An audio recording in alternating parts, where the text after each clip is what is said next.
بسم الله الرحمن الرحيم. والنجم إذا هوى ما ضل صاحبكم وما غوى وما ينطق عن الهوى إن هو إلا وحي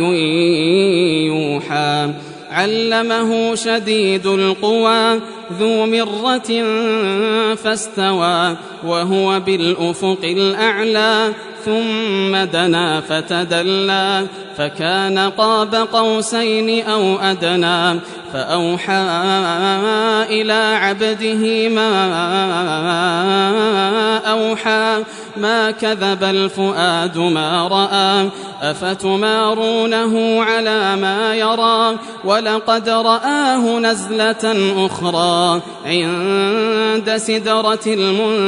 المنتهى عندها جنة المأوى إذ يغشى السدرة ما يغشى ما زاغ البصر وما طغى لقد رأى من آيات ربه الكبرى أفرأيتم اللات والعزى ومناة الثالثة الأخرى ألكم الذكر وله الأنثى تلك إذا قسمة ضيزى إن هي إلا أسماء سميتموها أنتم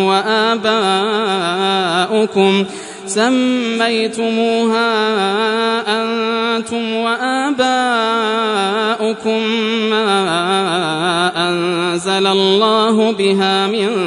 سلطان إن يتبعون إلا الظن وما تهوى الأنفس ولقد جاءهم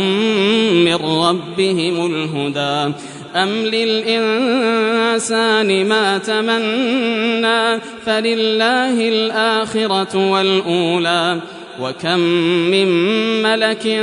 في السماوات لا تغني شفاعتهم شيئا إلا من بعد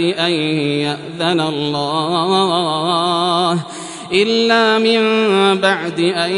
يأذن الله لمن يشاء ويرضى إن الذين لا يؤمنون بالآخرة ليسمون الملائكة تسمية الأنثى وما لهم به من علم إن يتبعون إلا الظن وإن الظن لا يغني من الحق شيئا فأعرض عمن تولى عن ذكرنا ولم يرد إلا الحياة الدنيا ذلك مبلغهم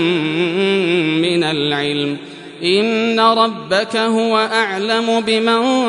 ضل عن سبيله وهو أعلم بمن اهتدى ولله ما في السماوات وما في الأرض ليجزي الذين أساءوا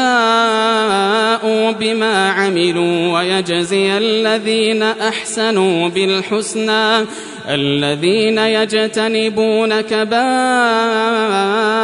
الإثم والفواحش إلا اللمم إن ربك واسع المغفرة هو أعلم بكم إذ أنشأكم من الأرض وإذ أنتم أجنة في بطون أمهاتكم فلا تزكوا أنفسكم هو أعلم بمن اتقى أفرأيت الذي تولى وأعطى قليلا وأكدى أعنده علم الغيب فهو يرى أم لم ينبأ بما في صحف موسى وإبراهيم الذي وفى ألا تزر وازرة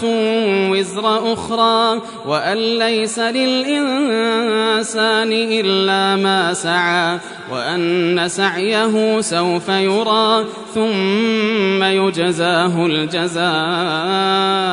الأوفى وأن إلى ربك المنتهى وأنه هو أضحك وأبكى وأنه هو أمات وأحيا وأنه خلق الزوجين الذكر والأنثى من نطفة إذا تمنى وأن عليه النشأة الأخرى وأنه هو أغنى وأقنى وأنه هو رب الشعرى وأنه أهلك عادا الأولى وثمود فما أبقى وقوم نوح من قبل إنهم كانوا هم أظلم وأطغى والمؤتفكة أهوى فغشاها ما غشا فبأي آلاء ربك تتمارى هذا نذير من النذر الأولى أزفت الآزفة ليس لها من دون الله كاشفة أفمن هذا الحديث تعجبون وتضحكون ولا تبكون وأنتم سامدون فاسجدوا لله واعبدوا